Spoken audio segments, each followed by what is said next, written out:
Deanna Singh, welcome to the Human Capital Innovations Podcast. Thank you so much. Very excited to be here with you.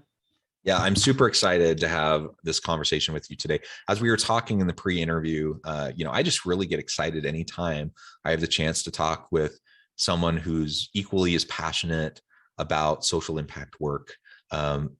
Anyone who listens to my podcast consistently, you'll know that, in addition to all the scholar practitioner stuff I do in the organizational leadership and people management space, I do a lot of work in the social impact space. And that's something that, is really near and dear to my heart. So I'm excited to have this conversation with you today. As we get started, I wanted to share with listeners your bio. Deanna Singh, founder, chief change agent of the social impact holding company Flying Elephant, is known for giving audiences the tools and courage to imagine, activate, and impact the world. She is a trailblazing and dynamic speaker who is at the forefront of social change. She is an accomplished author, educator, business leader, and champion for marginalized communities. Singh earned a degree in urban studies from Fordham University, a Juris Doctorate from Georgetown University, and a master's of business administration from the University of Wisconsin-Madison. She is the author of the forthcoming book, Actions Speak Louder, which will be published by Penguin Random House in May 2022. You can also catch her TED Talk. I'll put that link in the show notes. Again, Deanna, just a real pleasure to have you and to talk about the tools and courage to imagine, activate, and impact the world. Anything else you would like to share with listeners by way of your background or personal context before we dive on in? Well, actually, I want to say that I'm really grateful to be here. I think one of the things that I've most enjoyed about my career and my professional path is that there's been direct alignment with what I'm most personally committed to. So I think one of the things, Jonathan, that happens is people will go and they'll look at my LinkedIn profile or they'll look at the bio and see all the different spaces that I've been able to occupy and and move in the world. And they walk away a little confused, like, wait, you were in technology and you did social impact and you ran philanthropy and you have law and how do these things come together? So the one thing that I would share with you is that I really believe my purpose is to shift power to marginalized communities. And so everything that I do, literally, I wake up in the morning and I go to thinking, what can I do today that's going to shift power? And then I go to sleep and I mark my day with what did I do today, right? And that's how I determine if I'm moving in the world in the way that I think I should. So I just wanted to add that flavor because it might add a little bit of context as to why and some of the things we're going to talk about today, why I do them. Beautiful, beautiful. Thank you so much for that context. And yeah, I completely agree. I love that that's the way you start and end your day. That's amazing. I think anyone listening, if you do nothing else, if nothing else sticks with you from our conversation today, if you just start doing that one thing, the sky's the limit in what we can accomplish in the world. We just need to focus on it. So that's awesome. And with your various roles that you've played and the different spaces that you've been, you mentioned that, and it's a bit eclectic and sometimes that confuses people, but that is the social impact space, isn't it?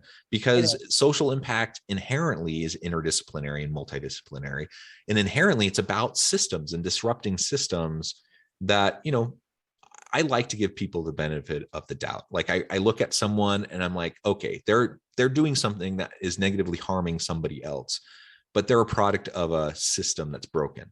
And we need to, we can rail against that individual person all we want, but if we want to actually impact change, it's about actually going after the system, disrupting those negative systems and finding new innovative ways to create space for these marginalized populations and individuals to have more access, to have more opportunity. When we talk, for example, in organizations about equal employment opportunity, that's great. We need it, right? And certainly organizations do that because they have to comply with the law. But are we really creating, diverse, equitable, inclusive, and organizations with a true sense of belonging? Through our equal employment opportunity efforts? Are we disrupting, the systems in place in the organization, the policies, practices, and procedures that negatively impact certain populations? Are we actively trying to disrupt those things?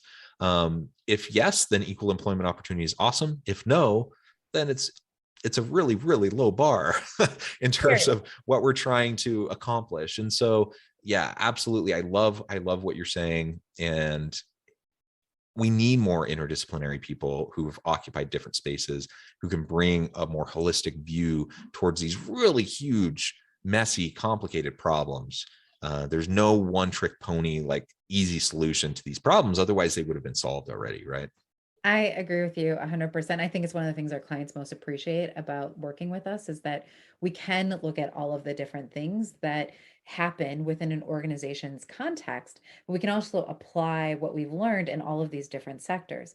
I mean, the truth of it is that even though you might be in technology and you might be in healthcare and you might be, these things all are intermixed anyways. And so this idea that we are siloed doesn't exist and doesn't reflect the reality of the way that business is done and the way that organizations operate.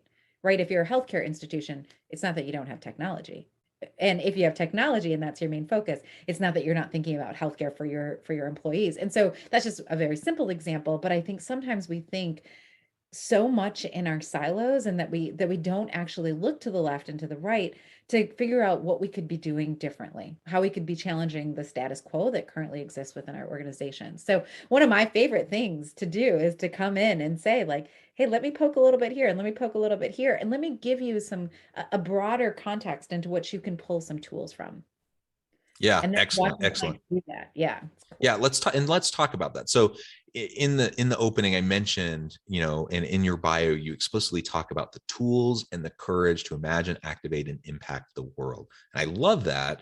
I want to talk about the tools here in just a moment, but let's talk about the courage, because I think that's a really important piece. And the tools exist, and we can leverage and utilize those tools. But I think unless we first have the courage to get out of our comfort zone, uh, and to really try to poke, as you just mentioned, then it doesn't really matter. Like those other tools aren't ever going to be utilized. So like what's your perspective on that? How do we go about, in ourselves having that courage? And then how do we, encourage others around us to also be willing to get out of their comfort zone? And it is a scary thing, especially if you're new in the space. Absolutely. So I think one of the most important things is to acknowledge that it does take courage. I think that a lot of times when we think about other aspects of our business, we don't need to have courage, right? There's other things that we draw on in order to get those areas done. But in this space, you do need courage because again, a lot of people come into diversity, equity, and inclusion with baggage. They're afraid they're going to say something wrong. They're afraid that they're going to offend. They're afraid that they're not going to go far enough. They're afraid they don't know some of the historical context, right? And so there's just some baggage and guilt that sits before anybody can do this work that you have to acknowledge and figure out what your pathway is going to be to work through it. So I do think that one of the biggest pieces of having courage, and especially as you're looking at diversity, equity, inclusion, belonging, these kinds of topics, is to acknowledge the fact that it's going to feel a little uncomfortable, that you're going to have to go into spaces where maybe your whole entire life you were told, shh, don't talk about that. Don't, let's just pretend, right? You're going to have to go into those spaces and you're going to have to embrace them. And if you don't do that work on the individual level, you can't do it on the organizational level. So I think that's a critical component is one, acknowledging it, and two, coming up with a strategy that allows for you. It's also not one of those things where you're like, oh, okay, now I'm courageous and now I can just keep going. You have to keep coming back to that well of courage, right? Because it's a journey. And so there's going to be something that you're like, okay, I'm comfortable having a training. But then you're going to have a training and someone's going to say, well, I think now we need to think about implementation. Then you have to you have to go back to the courage, right? Okay, now we're going to think about changing some of our practices. Okay, now I got to go back to the courage because now I got to systematize it and really put it into our operations. And now I got to go back to the courage because now I got to think about how I'm bringing my team in and who gets to stay on my team based off of what I'm learning. So you constantly have to go back to that well of courage. And if you don't spend the time there to make sure that it's full, you're going to run out of steam. Yeah, burnout is high in this arena, right? And so you do have to fill your well. You have to find ways that you're going to reinvigorate yourself and fill that well daily. Otherwise, burnout will set in, discouragement. I often talk with some of my colleagues in the space about, how we have to be both pragmatic as well as kind of eternally optimistic, and the not allowing ourselves to just get beat down, worn out, overwhelmed, frustrated. Like all of those emotions will happen, and you have to be able to sit with them and acknowledge them, but you also can't allow them to take over. Otherwise, you're never going to be able to, do the consistent, sustained work that can actually disrupt these systems. And the courage piece, you're right. You have to come back to it over and over and over again, because every step of the way, you are challenging the status quo, which organizations, bureaucracies, people who benefit from the systems of privilege that exist, they're all built to maintain and sustain the status quo. So anytime you're trying to disrupt it, you're going to tick people off in a variety of ways. And you're going to have to be able to politically navigate that and weather those storms, build up enough political and social capital and enough trust, and goodwill to be able to navigate that. And that, man, that takes so much emotional bandwidth to be able to deal with on a regular basis.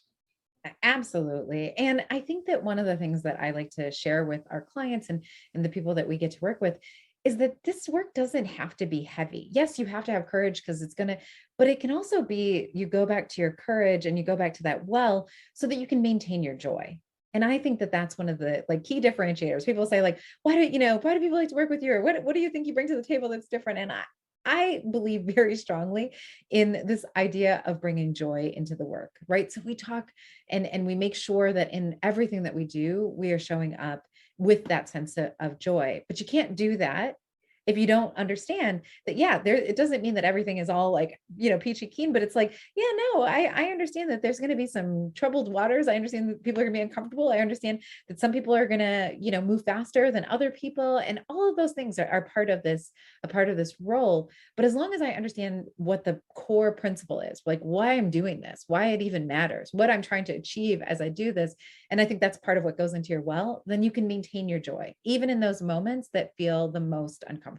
So that's another key tenet of what we do when we think about this idea of courage. It's not just all the things you're afraid of. It's also, how do we make sure that we're filling that up with the joy and the focus and the mission and the passion of why you are even thinking about exploring this work in the first place? Yes, absolutely. And that's the connection, right? It is a a place to be of great purpose and fulfillment. So even though it can get overwhelming, it can be frustrating, it can sap your energy. It also, man, if you can tap into that fulfillment and purpose on a regular basis, there's no better way to fill your well. And to recognize the impact that you as an individual can have, you and with your people as a team can have, and the broad reach that you can, the broad impact in your communities and in society as a whole. I mean, that's incredible. And that's heady stuff, to think that, I can actually influence and make lives better for countless people by the work that I'm doing. And of course it's not easy. Of course it's not. Other if it was easy, again, the problems would already have been solved and we would be past them, but we're not, because they're deeply embedded, they're systemic, and it's just so hard to get people to think, to challenge their assumptions, to challenge their biases, and to, even when they can't acknowledge them, to start to make behavioral changes and system changes that can provide really great outcomes for everybody. So I mean, that's really hard work. It takes a long time. There's no shortcut. There's no easy out. We just have to continue to press forward. So one thing that go happened ahead. today, if you don't mind me sharing, I just got a note, we just finished a intensive training with a wonderful group of people. And I'll paraphrase here a little bit, but there was a comment right in our end evaluations. And someone said, I'm in my 60s. And quite honestly, I, turn on the news and I'm seeing all these things and I just feel kind of hopeless, right? What is going to happen? But we've gone through this training and these conversations and seeing my colleagues engage in a different kind of way than what I'm normally seeing, it has restored my faith. And if you think about that, so if anybody's looking for their well to get filled up a little bit, let me go ahead and put that in there for you. That when you do this work and you do this work in an authentic way, you can help restore people's faith, right? And that's a powerful statement. But like you said, it's hard to think what does that look like on a day-to-day basis? But it looks like staying the course. going into these spaces, Yeah. being prepared to have these kinds of conversations, and genuinely giving people tools that they can use, not just conversations that make them feel guilty and all the, but really getting into conversations that are going to help them move forward. And that, I mean, that to me, that's the essence of why this work is so important. Yeah. Yeah. Amen. Very good. So let's pivot now and talk a little bit more specifically about the tools that we can use. And there are a lot of tools. This is difficult work. It's challenging work, but the tools exist, and it's not always rocket science. It's more about persistence and sustainable effort over time. Let's talk about some of those tools that you and your organization use and how you work with your clients, and some ideas for anyone listening today. Absolutely. So I would say the first bucket of tools that you need to make sure it's full, they're all really solid, is making sure that you have an opportunity for people to engage at the individual level. So a lot of times organizations will come to us, Jonathan, and they'll say, like, we want to solve for these big things and we want to do this and this and this and this. And we'll say, okay, great. That sounds awesome. But what are we going to do to shore up your individual leaders, your individual team members? And the reason why we spend a lot of time, and that's part of our theory of change, why we spend a lot of time making sure that individuals feel like they're comfortable having these kinds of conversations, that they've been able to acknowledge some of their own challenges or barriers or thoughts they might have, and have a safe and brave place where they can have those kinds of conversations. If you don't do some of that work on the front end, I don't care what policies, what trainings, whatever you put out there, it's not going to stick, right? Because people need to have that kind of internal alignment with what the objectives are going to be. So I think the first set of tools that we really come to our clients with is, what are some of the things that we can do on the individual level that allow for people to have those points of reflection? I'll give you a perfect example here. One of the things that we train on is how to write your own racial autobiography. Now, you might think like, well, I don't know how to write my own racial autobiography, or that sounds really daunting. And it sounds more daunting than it actually is. But the primary question we want our people to kind of think about is, when was the first time that I had any understanding of race? And a lot of times people will say, like, I don't have a racial autobiography. I'm a white person, or whatever, fill in the blank. But the reason why we want people to go through the exercise is because immediately that's the kind of the immediate response. But then after they think about it for a minute, they're like, actually, no. I remember being on the playground and realizing this, or got on the whatever it is, right? Or my first job, or going to college, or this is my experience. This is the first time I realized I was a person of color. If you see the TED Talk, you'll know that that's what I talk about there.